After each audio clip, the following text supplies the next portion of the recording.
videolõunatund Nõmme raadios.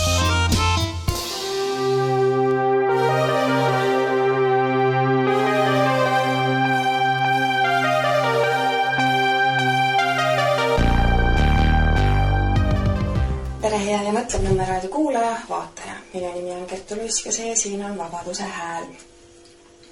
Mis meil uut on siis? Ei ole ju mõtet saadet kogu aeg samadel teemadel teha. Aga need teemad paljastavad ennast muudkui niimoodi uutel tasemetel, kui nahaalseks saab kõik see Eestis toimub minna. Ja mitte ainult Eestis, kuna on juhitud välismaalt, siis täpselt see samune trend on ülemaailmne, globaalne. Mäletan, algklassides juba räägiti globaliseerumisest kui millestki heast asjast. Muuhulgas räägiti ka osooniaukudest, aga globaliseerumine on midagi sellist, et siis on kõigil võrdselt hea. Aga see argipäev, jah, on hea. Märkad, kuidas lilled õitsevad. Ja ma olen mitu korda kogenud nüüd viimastel päevadel seda, et ma vaatan, kui ilusad lilled. Ja siis järgmine hetk on keegi ära niitnud need lilled. Ja mõtlen, et okei, et jah, linnapildis seda looduse rikkust väga ei hinnata. Aga õnneks meil on veel metsasid midagigi, aga metsadega on seis kaunis kehv. Mati Sepa videoid soovitan jälgida ja postitusi, mis meil metsas toimub. Ja just kui paralleelreaalsusest oli TV3-s üks selline artikkel tv3.ee portaalil siis. Kas oma metsast võib küttepuid vabalt raiuda, küsimärk. Paljude metsaomanike jaoks tundub loogiline, et kui mets on sinu oma, siis võid sealt võtta materjali just siis, kui vajad ja sellisel kujul nagu vaja. Tegelikkus on siiski märksa nüansirikkam. Mets ei ole lihtsalt kinnisvara, vaid reguleeritud loodusvara, mille majandamisel kehtivad konkreetsed reeglid. Omaniku õigusi reguleerib seadus. Kuigi mets kuulub omanikule, ei tähenda see täielikku vabadust. Eestis reguleerib metsade kasutamist metsaseadus, mille eesmärk on tagada metsade jätkusuutlik majandamine. See tähendab, et igasugune raie peab olema põhjendatud, tegevus peab vastama metsa seisundile ning sageleni vajalik ka dokumentatsioon. Lihtsamalt öeldes ei tähenda oma mets piiramatu raiumise õigust. Metsateatist esitamata võib metsaomanik raiuda kuni 20 tihumeetrit puitu kinnisasja kohta aastas. Samas tuleb meeles pidada, et tihe asustuse alal üksikpuude raieks on vajalik kohaliku omavalitsuse nõusolek. Kui puude või põõsaste raie ei nõua metsateatise esitamist metsaseaduse mõistes, kuid kavandatav raie asub veekaitsevööndis, on puu- ja põõsarinde raiumiseks vajalik Keskkonnaameti nõusolek. Kuule, sina lihtne inimene, kõnni nööri mööda. Aga mis meil toimub RMK tasandil, mida kõik tellib Keskkonnaametilt, et pärast Keskkonnaamet saab siis vatsutuse õlal, et oli kui tubli koostöö. See on täielik absurd. Ja kuni rahvas ei hakka vastu, Ansip siin mingi päev ütles, et rahvaovatsioonide saatel on kõik need suured emad läbi tehtud. Et jah, rahvas hakkaks äkki vastu. Ja tõesti, ma tunnen, et on olemas igas olukorras midagi, mida sa saad sellest õppida, kasvada, ükskõik kui õnnetus olukord paistab. Ja hilja, kui ma tabasin ennast mõttelt, et igas õnnetuses on oma õnnistus. Tuleb lihtsalt osata seda märgata. Õnnetuse ajal ma ei pea silmas olukorda või avariid. Et see võib olla ka see tunne, et õnne on hüljanud. Ja mis see õnnistus on, mis tahes olukordades, nõuab meilt ka sellist avatumat meelt ja seda meelt järjest möödi kihtidena avada, et aga see võib olla midagi positiivset. Ja see, kui halvaks on need asjad Eestimaal läinud, selles plaanis võib olla positiivne, et me lõpuks saavutame mingi kokkuhoidmise. Ülikooli aeg mul tädi ütles, et kas tõesti peab tulema sõda, et inimesed hakkaksid üksteisest hoolima. Ja sõjaaeg on väga palju koledaid asju korda saadetud ka omade poolt. Aga tõesti, mis on need olud, kus inimesed hakkaksid väärtustama üksteist, oleksid üksteise suhtes tänulikud, märkavad. Ja tol ajal on üldse mingit sõjajuttu ja mõtle, mis hirm too aeg oli. Ei tulegi meelde, aga kogu aeg peab mingi hirm olema. Kogu aeg mingi ora kusagil, et sa jumala eest ei oleks rahulikult. Ja see, kuidas meid dresseeritakse olema kogu aeg mingis vibras, et see selline normaalne närvisüsteem ei saaks üldse enesest kohtagi leida. Hea näide, üks päev jalutan. Meil on olnud neid sireeni õppusid ja ei ole nagu, ei kuule seda sireeni. ja staadionil lasteaiarühmad erinevate putkade juures, seal oli politsei, päästmed, igasugused asjad koos, ilmselt mingi kriisiteemaline lugu. Lastelaulud mängivad jube vahva ja käib mingi seesamune viimse päeva kuulutus, siis sireeni, mida katsetuste aegu väga kuulda pole, aga lastele tuli see sireen kenasti seal välja. Käib sireen ära ja tagasi lastelaulud. Mina kuulsin 3 sellist sireeni ja mina mõtlen, teil on seal spetsialistid. Oma ala parimad. Mina olen suvaline koduperenaine, kes ei ole õppinud lasteaia õpetajaks, kasvatajaks, midagi. Aga mina saan ka aru, et see ei ole normaalne. Inimpsüühikal, et sul on ikka tare, siis mingi siuke väga vastik hääl käib. Teha lastele meeldivaks või normaalseks midagi sellist, ma ei kujuta ette, mis nende inimeste peades toimub. Või ongi see, et lapsed lihtsalt rahulikult, oleme rahulikult, ma pean ära selle kannatama, sest ma jään oma töökohast ilma, kui ma ütlen, et kas te olete haiged või mis siin toimub. Ja siis ongi meil lasteaia direktor, kes ütleb, et paugud üldse ei sega elu. Õpetajad, lapsevanemad räägivad mingit muud juttu, aga see direktor tahab kohal edasi istuda. Mis tal muud siis üle jääb? Vot. Ja seal samas mõtlen, et see selline ajupesu ja piinamine, see käib ju hällist hauani. On need lasteaialapsed, pluss see täiesti kõrvaline teema, aga meil on siin Eestis ka viljeletud seda unekooli asja, olid raamatud, sa said neid konspekte õppida. Mina 2 esimese lapse puhul ma proovisin seda. Unekool on siis see, et on teadmine, et see laps mingi hetk enam ei nuta, et sa paned ta voodisse ja natuke nutab, mingi hetk ta lõpetab ära, järgmised korrad on nii, et sa paned ta lihtsalt voodisse ja ta enam ei nuta. Ja nüüd oli see vist Taani või Holland, kus keelati see ära, sest need lapsed, kes on läbinud seda unekooli, neil on psüühikahäired. Ja kui ma olen seoses selliste partnersuhetega uurinud seda avoidant teemat, ehk siis selline hoiduv inimene, siis see hoiduva inimese tüüp tulebki sealt, kus laps ei ole saanud rahuldatud oma neid baasvajadusi just esimestel eluaastatel. Ja siis nad suruvadki oma vajadused alla, aga see ei ole loomulik ja see lööb välja kuidagi teisel haiglasel moel. Ja see on väga oluline teema, sest et kui meil on selline suhtumine, et laps on midagi, mis on tülikas, ebameeldiv ja sa pead saama oma elu elada, ise kui sul on see laps, sest et see ongi kõige olulisem, naised tihti tahab laps selbust saada, et siis oma elu kannatab, on ju. Ja lapse saamine, see ongi tõesti see, et see on selline asi, mis on suurem kui sina, see neelabki su endasse, aga see möödub. Ma näen oma 12-aastase lapse pealt, et ma ei mäletagi raskusi, mis mul on praegu selle pesamunaga, see kõik ununeb. Ma mäletan ilusaid asju, mingite tegevuste esimest korda kogemisi, arengut, aga seda raskusena, ma mäletan, ta tahtis hästi palju minuga mängida, mis mul oli selline, et kuidagi mul on nii palju muid asju teha, ikka kodused ülesanded, süüa, koristada ja nii edasi, aga ma leidsin selle, ja ma ei tundnud seda nii raske, nagu ma tunnen tänasel päeval. Ja ma saan aru, et siis oli ka ilmselt sama raske, aga sa unustad selle ära ja meelde jääb ikkagi see ilus osa. Ja meil tuleb selles emaduse raskuses keskendudagi sellele, et sa hakkad igatsema seda aega, seda kõhu vastu pikutamist. Ja praegu, kui ma vaatan selle 12-aastase tita pilte, mul tuleb isegi siis nutt peale, kuigi ta on veel minuga, ta on veel nii noor, mul on väiksed, keda ma saan nunnutada ja ma mõtlen, aga kui ühel päeval mul ei ole kedagi niimoodi nunnutada, ma ei kujuta ette, millega ma siis seda tühimikku enesest täidan. Õudne mõelda natuke, sest emadus minu jaoks on kuidagi, teismelisena, kui ema ütles, et su lapsed teevad sulle kõik tagasi, siis ma ütlesin, ma ei saagi lapsi. Aga läks paar aastat mööda ja minus oli nii tugev instinkt, et ma tahan olla ema. Ja tänasel päeval ka kõik muu on minu jaoks teisejärguline, aga just see emadus.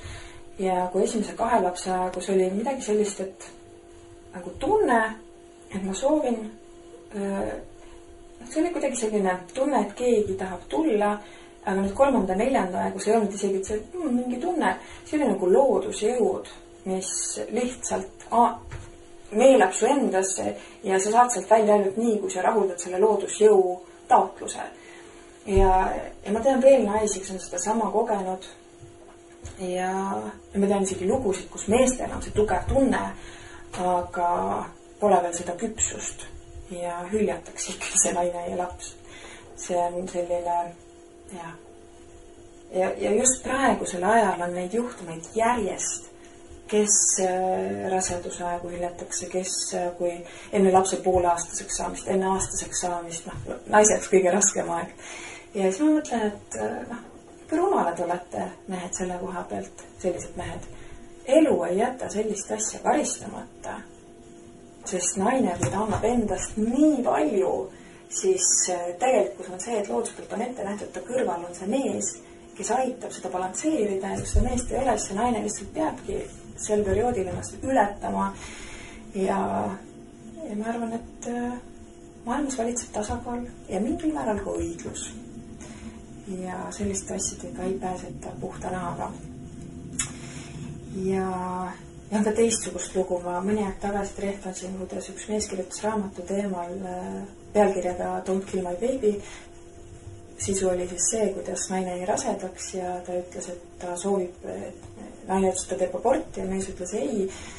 Ja see naine ütles, et ta ikkagi teeb, mees pakkus, et ma kasvatan üksi üles, mul ei ole ühtegi nõudmist. No kui sa ei taha, et mina kasvatan, siis vähemalt anname adopteerida, et see on ikkagi nagu inimene.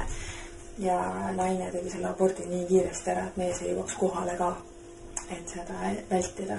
Ja see mees kirjeldas seal kokkuvõttes oma seda raamatut ma ei ole lugenud, aga kokkuvõte oli see, et kuidas ta tänase päevani selle traumaga tegelikult 10+ aastat on möödas. Ja võib öelda, et vaene mees ja tema ei pidanud sünnitama. Teate, mu elu 4 kõige ägedamat hetke, millesse ma läheks iga kell tagasi, on sünnitamised olnud. Sest see on lihtsalt midagi nii, see on just maine, aga see tunne on maaväline, sest ta ei ole võimalik sõnadesse panna. Jah, see sisaldab valu, aga see, kuidas loodus kompenseerib selle valu, selle ülimalt ülimusliku tundega, see on lihtsalt pau. Mul on kahju naistest, kes ei ole seda kogenud. Ja kui siin hiljaaegu Õhtulehes oli üks artikkel, Grete Kaio oli ta nii, kus see nüüd on? Igatahes ta kirjutas sellest, kuidas tema on laps, ta on kasvanud üksikema hoole all. Nii, armastuses on vägi. Grete Kaio. Kui minust ei saa kunagi ema, olen pakkumas emalikku hoolt sõbrannadele. Mõeldes enda lapsepõlvele ei meenu mulle paljut, vaid üks vihmane päev, kus olime emaga Pärnus ja ma viinamarja mahla enda sinistele kaelkirjakutega sukapükstele ajasin ning päev, mil mu isa meie juurest ära kolis. Minu lapsepõlve ümber on udune loor, milles oli kõige tänapäeval, milles oli kõige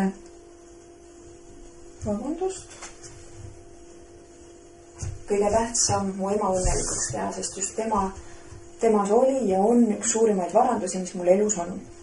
See on selline üksikvanemluse traagika, mida kogevad, et tänapäeval väga-väga paljud.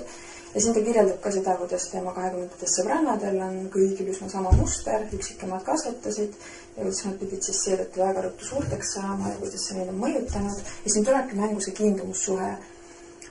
Kas see vanem on niivõrd küps ja teadlik, et ta suudaks lapsele anda selle terve kiindumussuhte, et ta tulevikus oma paari suhtes oskaks seda realiseerida. Et tal oleks see tunnetus, mida tähendab turvaline ja kindel selline suhe. Sest kui tal lapsena see kogemus puudub, siis ta suudab täiskasvanuna seda luua ainult siis, kui ta teadvustab endale selle probleemi olemasolu, selle puuduse olemasolu, aga kui sa lihtsalt kuidagi proovid ja ei teadvusta, siis see toob kaasa tagajärgi, mis ei ole meeldivad. Ja mina, kes ma olen enamus oma emadusest olnud üksikema rollis, see on teatud mõttes lihtsam, sest sa ei pea tegelema meeste probleemidega, aga teistpidi integreerida endas siis kogu aeg seda mees ja naispoolt, et valitseks tasakaal, et sul oleks piisavalt ressurssi hoida ise ennast pinnal, et sul oleks kedagi, kes aitaks ka nendel lastel saavutada seda sellist vajalikku vundamenti. See on väga suur töö, aga kuna ma tean inimesi, kes on kasvatatud üksikvanema poolt ja kellest on kasvanud imelised inimesed, siis ma arvan, et see on võimalik. Ja kirjandus ütleb ka, et see on võimalik. Nii et elame, näeme ja ei tohi alla anda. Ja siin oli emadepäevaga seoses väga palju ilusaid postitusi, kirjutisi, artikleid, aga kirjutis, mis mind väga puudutas, oli Minna, kus see Minna jäi?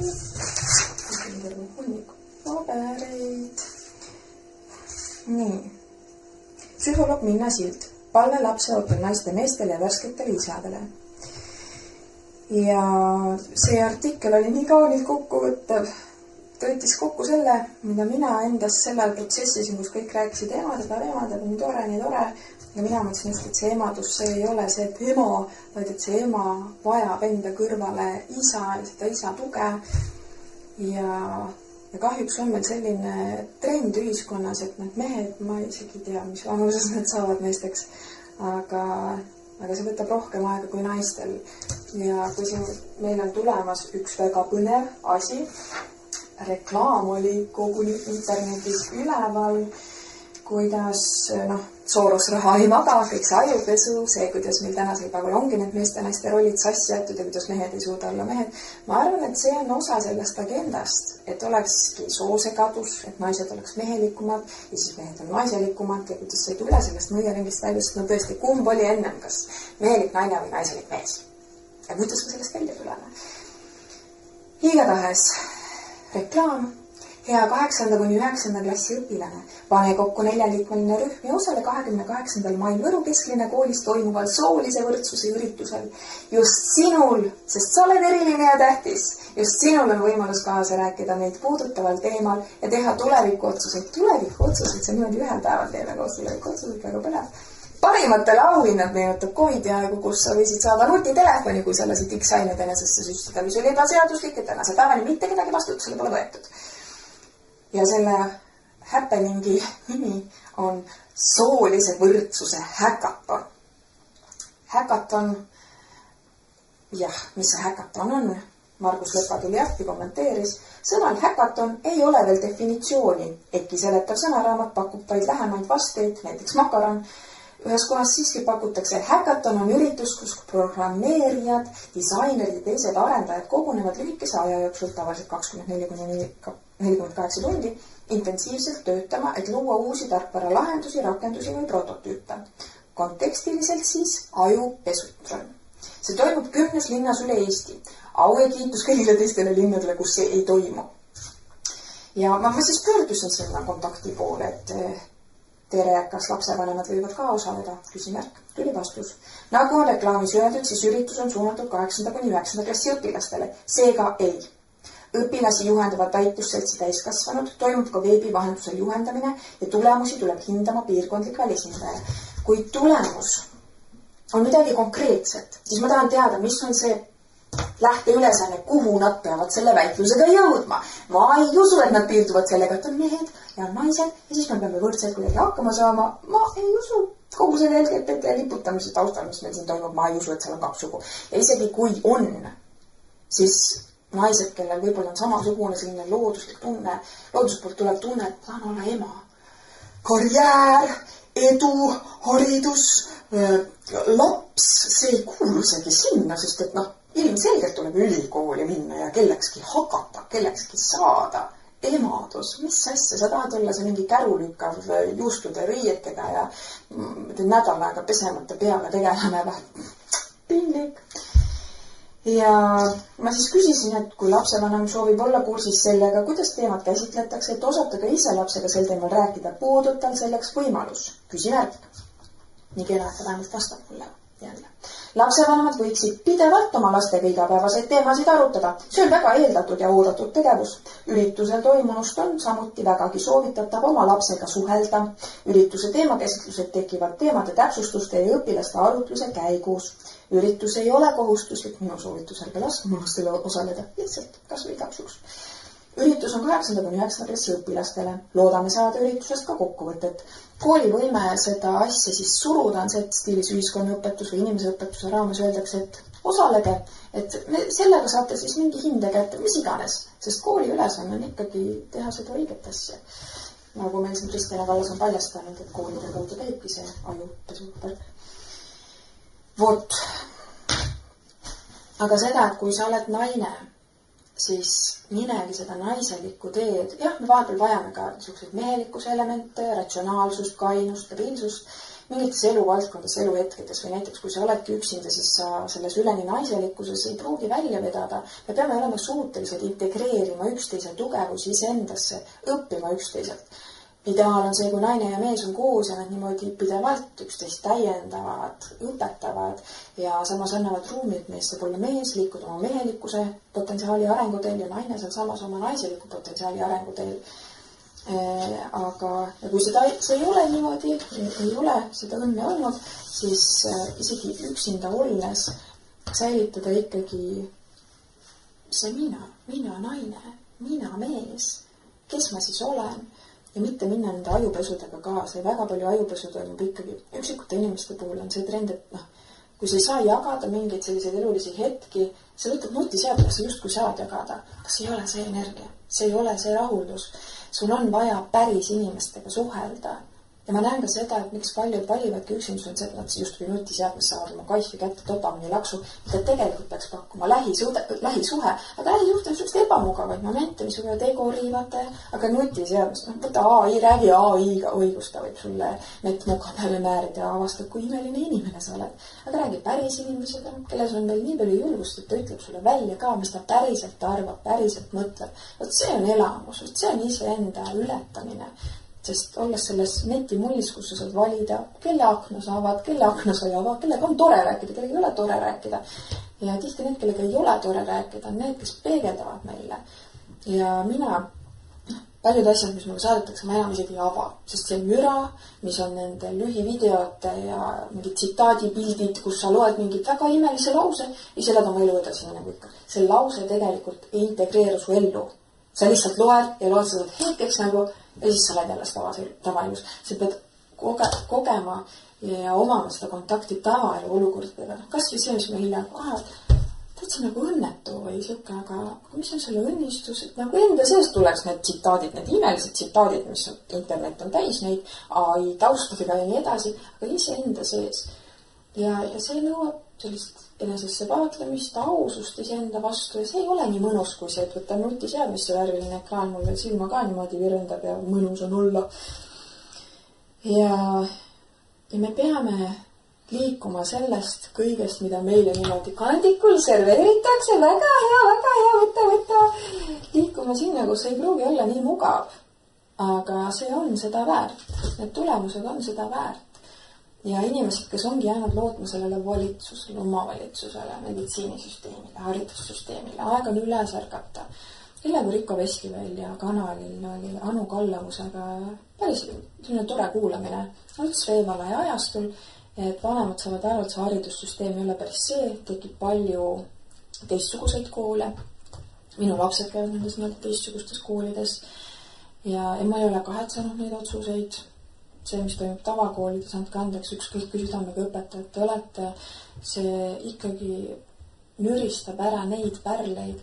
Ja hiljem, kui ma kuulasin ühte saadet, kus räägiti, ma nii taustaks kuulasin, kuidas kool peaks tegelikult suutma, ta peaks olema täpselt niimoodi see komplekt, et iga lapse see erilisus saab tulla esile. Sest need, keda surutakse raami, siis ongi lõpuks nad ATH-d ja muud asjad. Ja kurb on ka see, kui vanemad ei saa aru, et see ei ole, mul ongi selline laps hüperaktiivne. Aga kui sa võtad ära sealt suhkru, üldse süsivesikutega ülepingutamise, keemilised joogitärgid, võtad ära nutiseadmed, ei vaktsineeri enam, äkki sul ei ole see laps. Äkki see selline laps on lihtsalt tagajärg. Tema selline appikarje. Ja nõnda teema, ma ei taha seda väga torkida. Ja kõik need asjad käivad ju hirmu pealt, vaktsineerid ja seda, muidu juhtub, no tee see geenitest, siis me saame välistada mingeid X asju ja mina ütlen, et kui see geenitest, et kas meil mitte ei müüda neid geeniandmeid kuskile või mina mu lastel ei ole lasknud neid asju teha, sest mul üks toitumisterapeut ütles, et meil kõigil on potentsiaal selleks geenirikkeks, aga need ei pruugi mitte kunagi avalduda ja ka vaktsiinid on nende avaldumisega seotud. Milleks siis neid andmeid niimoodi anda kuskile ja neid samuseid viiruseid, biorelvasid, mida meil siin järjest tuleb muudkui vaatad iga mingi aadavalt jälle uusasi, mis on man-made ehk siis mitte kuskilt X kohast, ma tean, kiirelt või kust iganes nad tulevad, vaid et nad on laboris loodud.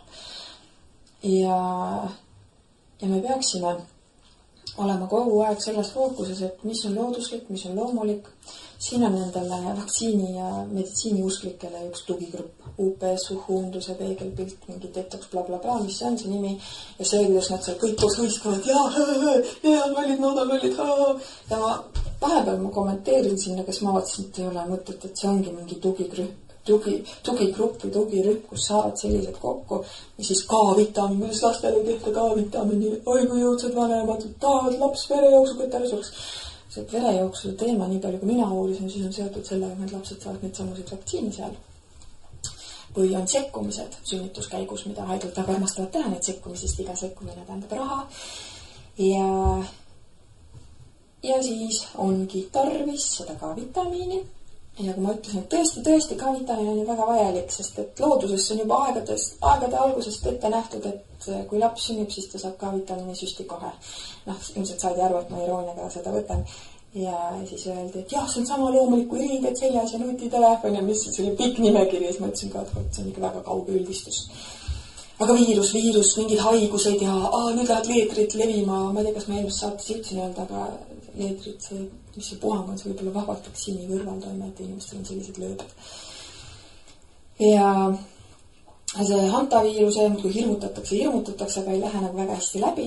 Ja kui vaadata, mida tähendab hanta heebrea keeles, siis see tähendab kelmust, pettust, valet või võltsimist. Nimi hantaviirus pärineb Korea Hantani jõest, kus prototüüpviirus tuvastati. Mitte heebrea keelest, oi ei, see ei ole heebrea keelega kindlasti seotud. Ja samad suunamudjad kui COVID ja samad kriisinäitlejad. Ja enamus sotsiaalmeedia reaktsioone on naerunäod. Vahekord on selline. Keegi Aime Marie tegi endal selle vaktsiini, jagas raamennast ümber, mulle meeldivad need raamid, see näitab kohe ära, mis mastiiline sul on, et ei pea nagu väga pusima, kes sa oled. Selline nõme üldistav lahterdamine, aga töötab. Seal oli reaktsioone 40 200, 38 409 naersid, 813 pani pöidla, 457 olid kurjad. Vahekorrad sellised 40 200 reaktsiooni, 38 409 naeravad, 813 panid pöidla ja 457 on kurjad. Nii, siis hanta, see nagu väga hästi läinud peale, naerdi ära, aga ebola, see on õudne. Aga ebola, ka ei usuta enam. Vahekord selline, 3363 reaktsiooni, 3280 naerunägu, 53 pöialt, 15 vihast. Ehk siis üle 90% inimestest tegelikult saab aru. Ja on suur hulk neid, kes ei julge oma näoga ei olla mu sõbralistis, ei jagada mu asju, ei panna reaktsiooni mu asjadele, sest nad teavad, et siis neid ka kuskil öeldakse, see kertub. Aga 4 silma vestluses nad elavad täiega kaasa. Nad saavad väga hästi aru, mis toimub. Nii. Ja siis öeldakse, et see on loll jutt, too on loll jutt, mida Kertu teised jagavad, sest meil 3. osapoole faktikontroll vaatas üle ja mina mõtlen, 3. osapoole, te olete samas paadis sindrid, 3. osapoole. Vot, selline lollitamine käib muudkui. Ja see lollitamine on nagu igal rindel ja ma ütlen ka, et see on selline nagu õnnetu tunne, sest et õnn on justkui meid hüljanud, aga tegelikult on see õnnistus, sest me näeme need inimesed läbi. Me saame aru, kes nad on, kes. Ja kui ma vahepeal mõtlen, et kui palju on üldse neid inimesi, kellega ma tunnen päriselt, et sind ma saan usaldada lõpuni, ma tean, et sa ei reeda. Ja siis on niisugune tunne, et äkki ma lihtsalt elan valel ajal. Siis tulebki see tunne esile, et kuidas saab olla nii, et ma olen nagu nii vähemus. Ja ma saan aru, et on neid, kes elavad kaasa, aga seda sellist lõpuni jüdini tunnet, ühendust, seda ei ole paljudega. Ma arvan, et see ei peagi olema paljudega, see ongi midagi erilisemat. Ja siis ma mõtlengi, et me peame suutma hoida oma selle kõige erilisema tsooni puhta. Kui me tahame sinna kõik võtta, sest meil on koos parem, koos on turvalisem, koos on lihtsam, siis me risustame oma selle lähiümbruse ära. Need, kellega me koos võime midagi suurt ette võtta, see on see suur ring. ja meil tuleb teha koostööd, hoida kokku, aga oma see väli, hoidke puhas. Ma hiljaaegu alles tabasin, kuidas ma tunnen, et mingid tegelased on lihtsalt küljes ja siis ma saatsin neid tegelasi ära. Inimesed, kes vist ei tule nagu iseenda energiapinnalt toime ja neil on vaja kuskil oma konks visata ja ma tabasin selle ära. Mul tuli huvitavat infot läbi unenägu, mitte nagu unenägu, vaid see hommikul enne ärkamist, seal on selline üks portaal, tõeportaal ja siis ma sain aru, et okei, nüüd ma sain aru, mis see kurnab, millest ma olen väga tänulik, see on ka selline õnnetuse õnnistus ja igatahes vaatan, mis veel seoses nende õppustega, kui me õpivad, aga lõpuks see troon võib tulla Kesk-Eestini välja ja siis lastakse alla ja veel elumajale nii lähedal ja hõisatakse, jess!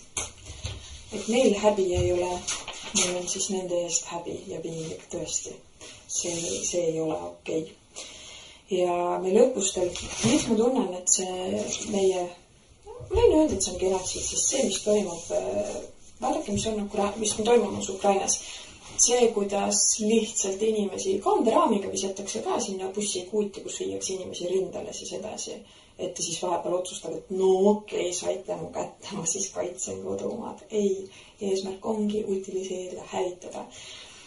Ja ega Eestis ei ole asi väga palju erinev, sest see, kuidas meil siin õppustel käsi käib, 12 000 osaleb Kevadtormis, mis sisaldab kutsutud 9000 reservväelast, mehed vanuses 50–65 ja samal ajal kirjatakse seda sõda siia. See on väga karm ja kui siin oli üks mingi dokument koostatud. Kaitsevägi peab üksnes lahinguid, sõda peab kogu rahvas. Valitsus saatis Riigikokku uue julgeolekupoliitika alusdokument ja mina mõtlen, aga meie kerja seda sõda siia. Teie kerjate. Pidage ise oma sõda. Miks te peate lihtsalt inimest selle pärast saatma kuskil tapalavale? Et see sõda tänases plaanis me võiks olla ühiskonnana niivõrd arenenud, et me saame aru, see on vale. Sõda ei ole vahend loomaks rahu, aga mis see ikka? Harjutama peab, no venelane tuleb, no troon kukkus, no ja vähemalt ei ole venelase oma, no ja siis järgmisena tuleb see venelase oma, mida siia kirjatab, siis no vähemalt me oleme siin valmistunud. See valmistumine täna kuulub rubriiki, kuidas nõrgestada riiki. Te võite mind mitte uskuda, sest te tahate kellelegi teisele mingile suurele välisele jõule loota. Aga reaalsus on see, meil nõrgestatakse. Raha põleb. Ja tegelikku kaitset ei ole. Vaadake otsa nendele tüüpidele meril. Vaadake, mis pilgud neil on. Pevkur.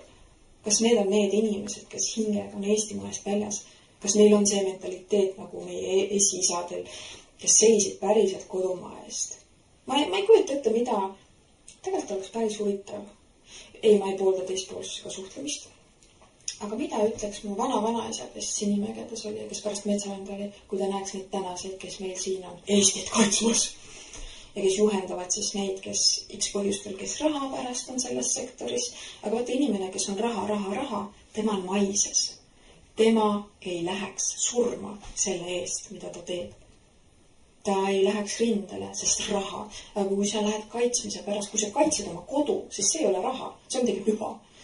Ja siis sa oled valmis riskima oma eluga. Aga kui sa raha pärast teed midagi, siis sul on see maine ja mammona ja sul on oluline, sest sinu identiteet ongi see sinu jõukus, sellega sa siis oled keegi. Aga see, et sa hingeliselt oled mitte midagi ja sa pead sellest maisest kinni hoidma, et need, kes on hingeliselt, mehed ei karta surma, sest sa tead, et sinu hing elab edasi. Vot nii. Ja siin oli lugusid, kuidas eelmist õppuste aegu lõhuti teid ära, okei, makstakse kinni. Aga kui see sama tee mõne aja pärast jälle ära lõhutakse, ma ei üks tuttav ütles, et kuule Kertu, et meil on siin selline rööbas, et tule tooma Georg ja ta peanupp ei jääks ka paistma. Niimoodi käitutakse meil metsaalustega.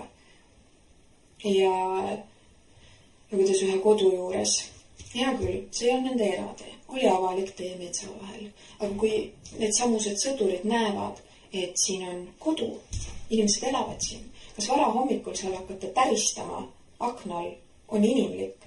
Olime kaitseks, kui need kohalikud jalus ei oleks. Ta on ikka nõme. Sel hetkel oli emal rinnal väike laps. Õnn oli, et ta oli rinnal, ta sai koheselt lohutuse ja see ema veel kirjeldas, et ta tahtis just pessu minna, aga ei läinud. Hea on, et ei läinud, kui see laps oleks olnud üksinda seal voodi peal ja see pärin oleks pihta hakanud. Sihukeste asjadega saab neuroloogilised kahjustused. Meil anti positsioon kätte. No ja siis, mis te sõja ajal teete? Kui mingi koordinaat läheb sassi ja öeldakse, et nii palun, sihtmärk on seal ja see sihtmärk on näiteks koolimaja. Läks sassi. Või koordinaat oli, positsioon oli. Me lihtsalt täidame käsku. Täiesti masendav. See on siis see tase. Ja on ka positiivseid märke. Sõda tuleb välisvetsudega. Ehk siis veetakse need kemmergud kohale. Ja see on positiivne, sest vähemalt nad ei käi kääbastesse sitale nüüd. Oleme tänulikud. Ongi õppused, ongi õpivõimelised. Hurraa! Aga kas nad päris sõjaolukorras tulevad toime sellega, et ei olegi neid kempsusid ja ma siiralt loodan, et need kempsud on oranžid või sellised ookeani sinised ehk siis mingi kamoga ikka kaetud, muidu ju vaenlane näeks, et seal mingi kemps on. Maru hale oleks õhku lennata kempsu otses. Aga jah, ilusad märgid ju, ikka mingi areng toimub. Ja oleme tänulikud ka sellest, et vähemalt ei ehitata sinna vetsusid. Päriselt vetsusid, veega vetsusid. Arvestades seda, kuidas siin neid liitlasväelasi on kätel pidanud kandma, et raha on ropult ja kui neil on, see, et meil need liitlased on rohkem üle kullatud, see selleks omad poisid nii palju raha ei saa, aga siin meie süsteemis nad peavad kulutama selle raha kõik ära, sest muidu järgmine kord enam nii palju raha ei saa. Ja need inimesed vaatavad jõulutunnelit ikka uksamaitse suus, sest nad teavad, kui palju raha nad seal lihtsalt laristavad ära, et järgmine kord saada vähemalt sama palju. Sõidan maalt linna, 5 üliuhket Toyota Maasturist tuleb vastu kõigil valged lindikesed, küllest saan aru, see õppuste teema. Teie peal ma nägin vahepeal 2 masinat, mis olid seal positsioonil, mis nägid välja sellised, et terve külatäis inimesi saaks endale korralikud kodud selle raha eest, aga meil on vaja seda mängida. Ilmselt nende tsiipidega siis nad sõitsid nende positsioonide vahel. Näen minna linnas üliuhket Mersu tsiipi. Üliuhke, vist ei olegi ilus nii uhket näinud, ka see valge lindike küljes. Ja mina mõtlen, et kas need tegelased, kes on see raha, mitte hingeline pool, mitte see, et see on kodumaa, mis väärib kaitsmist. Kui valmis on nemad ise oma eluga riskima, aga kui neil on need jupid seal, kes kaitsevõime ja nii edasi, teised lähevad surma, sellest pole midagi. Ja eesmärk oli meil siit jalust ära saada, nii nagu Ukrainaski ma olen näinud kaarti, kus on joonistatud, et Iisraeli uus riik hakkab seal Ukrainas asuma. Võib ju öelda, et see on vandenõuteooria, aga juba praegu, mis ettevõtted seal ehitavad üles seda mood? Ei ole vaja kaugelt neid seoseid otsida. Toimub ikkagi genotsiid, aga kõik on iluloosungite saatel toetame, saadame rohkem raha, rohkem relvi. Ega meil ka selle kaitsmisega räägitakse, kuidas et võib olla kahju, aga me korvame selle ja teeme kõik korda. Kui sa pead mitu korda ühte sama teed korda tegema ja sa näed, et see on reaalne kulu ja see ei ole see, et me heldelt lihtsalt maksame kinni, vaid see on su enda maksumaksja raha. See on jälle rubriigist, kuidas nõrgestada riiki, sest nende inimeste usk sellesse kaitsesse langeb drastiliselt. Ja see ei ole see, et mina siin räägin, kui inimesed uskuma jäävad, et asi on hapu. See on midagi, millest saab igaüks aru, kes julgeb mõelda, julgeb enda suu lahti teha teistegagi, aga kuulge, see ei ole tegelikult ju okei. Raha lihtsalt põleb ja meie selline kontakt kõigi kui nähtusega järjest jääb nõrgemaks. Ja kui siin hiljaaegu seoses Euroopa päevaga Õhtuleht kirjutas muusika ja melu Euroopa päev, kontsert tõi rahva vabaduse väljakule. Peaminister Kristen Michali sõnul on Euroopa Liitu kuulumine Eesti inimeste kindel valik. Aga miks siis see hääletus pidi pettusega pooleks olema, sõnastus ja mis on toonud hulgaliselt vabadusi? Pakkunud turvatunnet ning suurendanud nii inimeste kui riigi heaolu. Kui te peate ennast selleks riigiks, te olete ennast rasvasunud, teil võib olla justkui parem, aga inimeste heaolu võiks täpsustada, et meil on need rangemad nõuded ja nii edasi. Huvitav oli see, et kui see euronõuete teema pihta hakkas, minu vanemad käisid tollal Euroopas. ma mõtlen aasta peale kõige ise emad aeg. Igatahes Saksamaal näiteks ei olnud need euronõuded niimoodi, et igale kohale, igas toas, igas ruumis pidi olema mitu kraanikaussi, mida siin Eestis aeti niimoodi järge. Aga meil pidid olema euronõuded täidetud. See on lihtsalt üks viis, kuidas nõrgestada. Sellised absurdsed nõudmised kehtestatakse. See, kuidas me anname teile raha, aga selle rahaga nõrgestatakse. Oma osalus on nii palju, kui omavalitsusel ei ole raha, nad on ennast lõhki laenanud, neil ei ole seda oma osaluse raha, siis ei tohiks nendes asjades osaleda ju. Aga vaata, mis me siin teeme. Üks lõputu valimiskampaania homse arvelt lastesõbralikus linnas ei tohiks see ammugi nii olla. Nii, juures oli foto, kus on mundris võõramaalane, siuke keskmisest oluliselt tumedam. Teeb väiksele tüdrukule sõjamaalingut, selle mingi kriitiga. Taustal on üks rõõmus tüdruk, kellel juba on see sõjamaaling näos. Ja ongi, lastest raukad on nii välja kõik sellesse sõja teemasse sisse. Minu jaoks on see täiesti võigas, see on surmakultuur. Mis energiat sellega toidetakse? Ja ma tean, et ma saadetes räägin sel teemal päris palju. Kas on mõtet nii palju rääkida, aga meil tuleb hakata vastu. Vastu vist ei ole õige sõna, aga me peame looma selle kaitse endas. Ma olen hoitud, kaitstud, meie palve peab olema ülesehitud selle hoitusele, kaitstusele, me oleme õnnistatud ja hoitud. Mis iganes sõnad need on, mis on selle toimuva, see, mis toimub omavalitsuse, valitsuse, kaitseministeeriumi tasandil, selle kõige eest meid kaitseks. Sest nemad teenivad konkreetselt seda surmakultuuri. Objektiivportaalis oli just uus artikkel teemal, kuidas keegi noor jälle läks eutanaasia teed. Ja seda propageeritaksegi ja mul on noortest siiralt kahju, sest nad on alles selles hapras faasis ja kui sa vaatad, praegu keeratakse igal teemal vinti meeletult peale. Üks hirmukampaania ei lõppe ära, kui järgmine juba tuleb. Loomulikult nad lähevad põgenemise teed. On see suits, alkohol, moka, tubakas ja energiajook, mis tekitab eufooria tunde. Need kitlistiileritelt saadavad vaimse tervise narkootikumid ja nii edasi. Ma saan sellest aru. Ja ega ainuke viis ongi see, kui me vanematena võtame vastutuse ja keskendumegi sellele, mis on kõige olulisem, et meie lastest kasvaks terved inimesed. Meil on see vastutus. Ja olgugi, et ma olen seda meelt, et hetkest, mil inimene on 18, ta ei saa enam oma vanemat süüdistada. Sellest hetkest alates algab see väljakasvamine. See võid süüdistada, ja ta tegi seda, ta tegi toda, aga vanemal puudub sellest hetkest vastutus. Ja ainuke, kes saab seda asja nüüd korda teha, oled sina. Ja kui sa ei tee seda ja jääd sinna süüdistamist, siis sa oled lõpuks kaasosaline. Sest see täiskasvanu iga, kus sinul on tegelikult see vahend ja võimekus tulla välja sellest. Inimesed on igasugu traumadest ja teemadest välja tulnud, kui nad on valinud seda. Valinud välja tulla, valinud terveneda. Ja et mis tahes vabandused, õigustused ettekäänded näitavad lihtsalt, et ega sa ei ole väga palju etemisid nendest vanematest, kui sa jääd neid süüdistama, aga ise ei tee paremini, iseenda heaks. Nii, ja ma kordan üle need kontaktid, kus saab teada anda, kui siis need suured kaitsed ja abistajad, kelle mentaliteet on ausalt öeldes iiveldama ajav. See samune kodu kõrval päristamine, see, kuidas Väimele kandista muinsuskaitse alal olevat mõisa ei suudeta austada. Koordinaadid, ma jagasin varasemast saates seda teemat. Andke siis teada, kui kuskil tehakse midagi, mis põhjustab kahju. 57450884 57450884 kevadtormet.ee ja olgugi, et see on see maksumaksja raha, millega seda siis korda tehakse, teil on ikkagi õigus öelda, kui tehakse mingeid asju, mis ei ole okeid ja see võiks tegelikult ka neid teha lihtsalt, et nad võtavad seda mingitel puhkudel arvesse, kui kuskil elab kuri elanik, kuri inimene ja siis nad seal tõmbavad natuke tagasi ennast.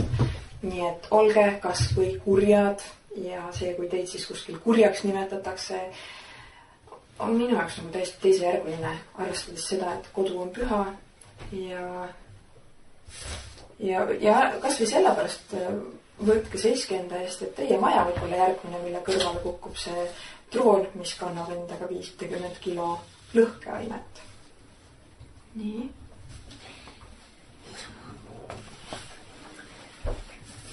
Nii, mis oli veel, mis pidasin oluliseks jagada?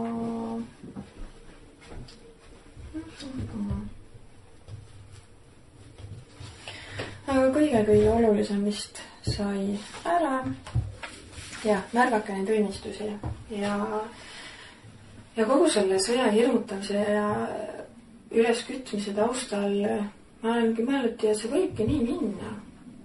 Sest kui me inimestena ei vali kaitsta, ei vali hoida, läheme selle hirmutamise ajupesuga kaasa, ei palveta piisavalt, ei seisa enda eest piisavalt, ei väljenda piisavalt selgeks, et kuulge, mis kaitsevõime. Ei, see on siin lihtsalt tehakse raha, hirmu abil ja meie endi arvelt ja lõpuks ka meie kaitsevõime arvelt. Sest et kui meid majanduslikult viiakse kriisi nende hiigelmaksudega, siis see on nõrgestamine ja sellel ei saa olla mingid õilsad eesmärgid. Kuidas nõrgestada riiki, on see praegune strateegia või noh. Kui keegi tahab öelda, et see ei ole nii ja see just on see, mis tagab meie kaitse, siis võite hakata jõuluvanale kirju kirjutama. Ilmselt toob teile midagi ilusat, täpselt nii nagu see kaitsevõime strateegia toob teile rahu ja turvatunde. Ja säänes haigusest tähendab vahvuse hely, aituma kullamast ja ma väga loodan, et te saate see 0 asju, mis anda teile säänsele kipen nagu tugevamba tunda, esihindeist saista ja mitte minna kaasa näide ulluisiga ja olge julge olema esi. Ja ma esi tunnen, et minna on väga palju avitanu laulmine, sest ta on sääne julgustükk. Sa sai laulda, kui sa ole esihindes endan ühendusen ja laulda veel tõisi iine. Too on nagu järgmine tase. Ja ma ega iispäev käy laulman ja seal me pead tegema igasugutsid asju, mis on nagu mitte lihtsa, sest sa pead esihinda mugavusest ja häbitundest üle olema. Ja ma tunne, et ma olen väga paljudad võimet ja oskust toon oma igapäevatse ellu, et ma julge olla nagu hullike või sääne, kus ma ütlen, et ma ei miilduma, ma ei olema ta viieline, ma või ütelda asju, ma või käitu määnselgi kentsakal moel ja midagi ei juhtu tuust. Kellegile tohi liiga teda, tuun kõige olulisem ja kui sa näed, et väikumbale ja nõrgembale tetes liiga, sest sa pead olema õiglane ja kaitsma ja ma tunnen, et tähendusel päeval ühiskonnas on väga palju noid ja vajas tuge kaitset ja nuugi ja piäsi kaitsma ja tuge andma, ma piäsi nii sotsiaalsüsteemi, sest raha palas. Raha raisatas igasugutsid ullusi pääle ja tunga osa tuust, et valitses kannatus ja lootusetuse tunne, aga tollegi poolest ma tohi alla anda ja pead edasi elama ja kasvama ja hästi mulle muidu väga pikale aituma veel kord, et kuulata, aituma, et toetati ja järgmise kõrveni.